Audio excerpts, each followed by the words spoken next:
सभी को नमस्कार। आपका फिर से स्वागत है एक और वीडियो लेक्चर में, जिसमें हम डिस्कस करेंगे थ्योरीज ऑफ पॉपुलेशन। इसमें हम देखेंगे Malthusian theory of population, optimum theory of population, logistic curve, ये भी एक पॉपुलेशन ग्रोथ का कर्व है, इसको भी हम देखेंगे। ये इम्पॉर्टेंट है आपके पीजीटी इकोनॉमिक्स के लिए, स्टेट एलिजिबिलिटी टेस्ट के लिए, नेशनल एलिजिबिलिटी टेस्ट के लिए। So let's start. पहले हम शुरुआत करते हैं एक क्वेश्चन से। इस क्वेश्चन का आंसर आपको वीडियो के एंड में मिलेगा। According to Malthus, population rise at geometric progression which can double itself in how many years? Option are 8 years, 10 years, 25 years and 50 years। तो इस क्वेश्चन का जवाब जानने के लिए आपको बने रहना होगा वीडियो के एंड तक। हमारा अगला क्वेश्चन है, इसका जवाब भी आपको लास्ट में मिलेगा। Optimum theory of population is propounded by whom? Option are Francis Burhurst in 1840, Edwin Cannon in 1924, Frank Notestein 1953, Karl Sax. अब हम देखते हैं कि हमें पॉपुलेशन की थ्योरी की ज़रूरत क्यों पड़ी। तो उससे पहले हमें जानना होगा कि पॉपुलेशन क्यों इम्पॉर्टेंट है। Population employs human resources that are instrumental for achieving economic development. क्योंकि पॉपुलेशन एक ह्यूमन रिसोर्स का काम करती है, इसीलिए किसी देश के आर्थिक विकास में ये महत्वपूर्ण भूमिका निभाती है। इसीलिए हमें ज़रूरत पड़ी पॉपुलेशन की अलग सी थ्योरी, पॉपुलेशन की अलग थ्योरीज़ की। अब ये किस तरह से कंट्रीब्यूट करती है? क्योंकि आपको पता है इकोनॉमिक्स में दो चीज़ें मैटर करती है, डिमांड एंड सप्लाई। सो जो पॉपुलेशन है उसका एक सप्लाई साइड होता है, एक डिमांड साइड होता है। तो human resource, population age factor services, जो हमारी पॉपुलेशन है वो एक फैक्टर सर्विस के रूप में काम करती है। जैसे वो लेबर प्रोवाइड करती है, लेबर फोर्स पार्टिसिपेशन में इम्पॉर्टेंट रोल प्ले करती है।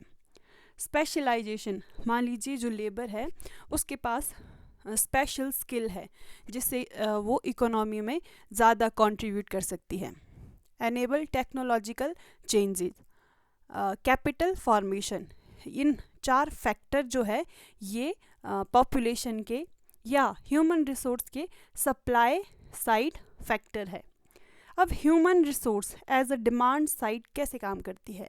तो ये काम करती है यूनिट ऑफ कंजम्पशन में। मतलब जो पॉपुलेशन है वो डिमांड करती है, किसी इकोनॉमी का जो बेस होता है वो होती है डिमांड। तो so population plays important role in demand, such as demand of food stock, और जो हमारी पॉपुलेशन है वो सेव करती है जिसको बाद में इन्वेस्ट किया जाता है, और वो डिमांड करती है सोशल ओवरहेड रिक्वायरमेंट का भी, मतलब इंफ्रास्ट्रक्चर डेवलपमेंट का। वो डिमांड करती है रोड, स्कूल, हेल्थ, तो जिससे जो हमारी इकोनॉमी का सर्कल है वो चला रहता है। अब पॉपुलेशन की वेरियस थ्योरी है, उसकी हम पहले क्रोनोलॉजी देखेंगे। सबसे पहले पॉपुलेशन की थ्योरी दी थी माल्थस ने, जिसको माल्थुसियन थ्योरी ऑफ पॉपुलेशन भी कहा जाता है। ये इन्होंने दी थी 1798 में। लॉजिस्टिक कर्व ये दिया था फ्रैंकोसिस बरहस्ट ने 1840 में। फिर एक कार्ल मार्क्स ने भी सरप्लस लेबर पर अपनी थ्योरी, अपने कुछ विचार रखे थे। इन्होंने अलग से थ्योरी नहीं दी थी, लेकिन कई बार पेपर में इस तरह से क्वेश्चन बन जाता है कि क्रोनोलॉजी आप बताइए। तो जो कार्ल मार्क्स की थ्योरी थी उसे हम जानते हैं scientific theory of surplus population से। फिर है ऑप्टिमम थ्योरी ऑफ पॉपुलेशन, ये दी थी एडविन कैनन ने। हमारी जो नेक्स्ट थ्योरी है वो है थ्योरी ऑफ डेमोग्राफिक ट्रांजिशन, ये दी थी फ्रैंक नोटेस्टीन ने 1953 में। अब माल्थस थ्योरी को हम आज डिटेल में देखेंगे। इन थ्योरीज को मैं शॉर्ट में बताती हूँ आपको। लॉजिस्टिक कर्व बताता है पॉपुलेशन की ग्रोथ रेट को। ये जो फ्रैंकोसिस वरहस्ट थे, इन्होंने बोला था जो पॉपुलेशन में ग्रोथ होती है वो होती है एस शेप, मतलब जो पॉपुलेशन है वो टाइम के साथ पहले धीरे धीरे बढ़ती है, पर एक टाइम के बाद वो बहुत ज़्यादा पॉपुलेशन ग्रोथ हो जाती है और उसके बाद फिर से पॉपुलेशन ग्रोथ स्टेबल हो जाती है। तो ये कर्व बनाता है एस शेप। इसे हम लॉन्ग टर्म पॉपुलेशन कर्व भी कहा जाता है। मैं फिर से कह रही हूँ, लॉजिस्टिक कर्व को long term population growth curve भी कहा जाता है। एक क्वेश्चन इस तरह से पूछा जाता है कि पॉपुलेशन के शॉर्ट टर्म ग्रोथ रेट को कौन सा कर्व डिपिक्ट करता है, तो उसका नाम है एक्सपोनेंशियल कर्व। ओके, तो जो ये मार्क्स ने थ्योरी दी थी, ये थी सरप्लस पॉपुलेशन की। जो कैपिटलिस्ट जब लेबर का एक्सप्लॉयटेशन करते हैं तो एक रिज़र्व आर्मी बनती है और उनकी पॉपुलेशन इंक्रीज़ होती है। तो वो जो एक्सप्लेनेशन दी थी वो कार्ल मार्क्स ने दी थी। फिर ऑप्टिमम थ्योरी ऑफ पॉपुलेशन, इसको हम ऐसे भी याद कर सकते हैं। इकोनॉमिक्स में कॉन्सेप्ट आता है अपॉर्चुनिटी कॉस्ट का, उसको हम ओसी लिखते हैं। तो ऑप्टिमम थ्योरी ऑफ पॉपुलेशन किसने दी थी? कैनन ने। ये जो थ्योरी है ये सबसे पहले सेडविक ने दी थी, पर इसको पॉपुलर करने का जो क्रेडिट है वो जाता है कैनन को। ये बोलते हैं कि हमारी पॉपुलेशन तब ऑप्टिमम होती जब पर कैपिटा इनकम मैक्सिमाइज होता है, पर कैपिटा इनकम मैक्सिमाइज होता है। फिर आता है थ्योरी ऑफ डेमोग्राफिक ट्रांजिशन, ये किसने दी थी? फ्रैंक नोटेस्टीन ने 1953 में। ये बोलती है कि जब शुरू में जो एक स्टेट या एक इकोनॉमी होती है उसमें स्टार्टिंग में बर्थ रेट और डेथ रेट दोनों हाई होते हैं। फिर जैसे जैसे इकोनॉमी ग्रो करती है तो बर्थ रेट हाई ही रहती है लेकिन डेथ रेट कम हो जाती है, जिसके कारण जो है पॉपुलेशन ग्रोथ ज़्यादा हो जाती है ना। तो पॉपुलेशन ग्रोथ ज़्यादा होगी तो फिर पॉपुलेशन जल्दी ग्रो करेगी। जो लॉजिस्टिक कर्व में ये वाला फेज़ होता है ना, जहाँ पॉपुलेशन सबसे ज़्यादा ग्रो करती है, तो वो इस वजह से करती है क्योंकि बर्थ रेट बढ़ रहा होता है और काफ़ी ज़्यादा होता है और डेथ रेट कम हो गया होता है। और इसका तीसरा स्टेज आता है जब बर्थ रेट और डेथ रेट दोनों ही घटना शुरू हो जाते हैं, तो ये फिर स्टेशनरी स्टेज आती है। ओके, अब हम डिस्कस करते हैं माल्थुसियन थ्योरी ऑफ पॉपुलेशन को। माल्थस ने उनके पिताजी के द्वारा दी गई थ्योरी और उनके साथ गुडविन ऑस्टिन के द्वारा दी गई थ्योरी को उन्होंने रिफ्यूट किया था, मतलब उसका खंडन किया था। क्योंकि वो गुडविन बोलते थे कि एक देश के विकास के लिए हमें ह्यूमन रिसोर्स अनलिमिटेड होना चाहिए। जैसे आपने अगर ये बात सुनी होगी कि पुराने समय में सबके बहुत सारे बच्चे होते थे। उनका ये मानना होता था कि जितने आपके बच्चे होंगे उतने काम करने वाले हाथ होंगे। लेकिन ये थ्योरी, माल्थस ने इस थ्योरी का खंडन किया था, क्योंकि वो बोलते थे जब लोगों की जनसंख्या बढ़ती है तो उनके खाने का भी प्रबंध हमें करना पड़ता है, जिससे कि हम जो परफेक्शन है उसकी स्टेट से डेविएट होते हैं।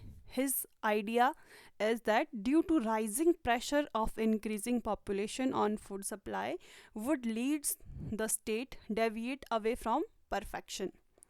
अब उन्होंने कुछ उनकी टैग लाइन है उनकी थ्योरी की, जैसे he mentioned that due to the natural instinct in human population rise at geometric progression which can be double itself in 25 years if left unchecked. अब जो मैंने शुरू में क्वेश्चन पूछा था तो उसका सीधा सीधा जवाब यहाँ पे है, और ये क्वेश्चन मैंने किसी एग्ज़ाम में भी देखा था कि माल्थस के अकॉर्डिंग कितने वर्षों में पॉपुलेशन डबल हो सकती है, तो उसका सही जवाब है 25 वर्षों में। फिर माल्थस बोलते हैं कि जो पॉपुलेशन ग्रोथ का ट्रेंड है वो होता है 1, 2, 4, 8, 16, 32, 64, 128, 256, और इसके विपरीत जो फूड सप्लाई है वो ग्रो करती है अर्थमेटिक प्रोग्रेशन में। Growth rate in food supply follow arithmetic progression due to law of diminishing returns as land has inelastic supply, क्योंकि हम लैंड को एक सीमा से अधिक या हमारे पास लैंड जितनी है उसको हम बढ़ा नहीं सकते, जिसके कारण फूड सप्लाई अर्थमेटिक प्रोग्रेशन में बढ़ता है। ये मानना था किसका? माल्थस का। फिर वो बोलते थे कि consequently after 200 year population stands at 256 whereas food supply is at 9 only. This leads to overpopulation and create imbalance. अब हम इसको एक डायग्राम की तरफ से समझेंगे। माल्थस ने क्या बोला, ये जो पॉपुलेशन ग्रोथ करती है वो किस में करती है? जियोमेट्रिक प्रोग्रेशन में, ठीक है। और जो फूड सप्लाई है वो ग्रो करती है अर्थमेटिक प्रोग्रेशन में। उसके कारण क्या होता है? इम्बैलेंस ड्यू टू यहाँ प्रोडक्शन ये पॉपुलेशन होना था, इम्बैलेंस हो जाता है और ओवर पॉपुलेशन हमारे पास अक्कर हो जाता है। अब इसको हम ठीक करने के लिए क्या करेंगे? इसके लिए भी माल्थस ने मेजर दिए थे, क्योंकि जो इकोनॉमिस्ट होते हैं वो प्रॉब्लम बताते हैं फिर उसका सॉल्यूशन भी बताते हैं। तो उन्होंने 2 तरह के मेजर्स दिए थे, preventive checks and positive checks. Preventive checks वो होते हैं जो हम ह्यूमन रिसोर्स अपनी तरफ से लगाता है, जैसे late marriage, moral restraints and celibacy. Celibacy क्या होता है? कुंवारापन। Positive checks, famine, floods, war. तो आपसे ऑप्शन में ये दे के पूछ सकते हैं इनमें से कौन सा प्रिवेंटिव चेक्स है, कौन से पॉजिटिव चेक्स हैं। अब इसकी कुछ क्रिटिसिज्म है। जैसे जो माल्थस ने ये थ्योरी दी थी ये एम्पिरिकली वैलिडेटेड नहीं है, कि वो जैसे कहते थे माल्थस कि पॉपुलेशन 25 ईयर्स में डबल हो जाती है, तो इसका कोई प्रूफ नहीं था उनके पास। Narrowed vision limited to England and ignored cases of Argentina and US where food supply grow much faster than Malthus stated. Ignored the technological advancement such as green revolution in India. हमारी अगली criticism है pessimistic about younger generation as burden on food supply and ignore their future contribution in economic growth. Population is more related to total wealth and less to food supply. If you have wealth, then you can import food in exchange of money product. Ignored increase in population due to falling death rate. तो इन सब कारणों की वजह से Malthus की theory criticise की गई थी, लेकिन जब ये थ्योरी दी गई थी तो यह पॉपुलेशन की सबसे इम्पॉर्टेंट थ्योरी थी। 98। तो इसका सही जवाब है जो माल्थस ने अपनी थ्योरी दी थी वो दी थी, उन्होंने एक ऐसे लिखा था जिसका टाइटल था ये logistic curve was propounded bye home. ये दिया था फ्रैंकोसिस वरहस्ट के द्वारा 1840 में। क्या बोलता था कि जो पॉपुलेशन है वो इस शेप में ग्रो करती है, एस शेप में, और ये लॉन्ग टर्म ट्रेंड को दिखाती है पॉपुलेशन के, ठीक है। According to Malthus, the population rises at geometrical progression which can double itself in how many years? तो अब आप इसका सही जवाब दे सकते हैं, 25 वर्षों में हमारी पॉपुलेशन डबल हो जाएगी। Optimum theory of population is propounded bye home. तो इसका भी सही जवाब OC, मतलब कैनन, एडविन कैनन।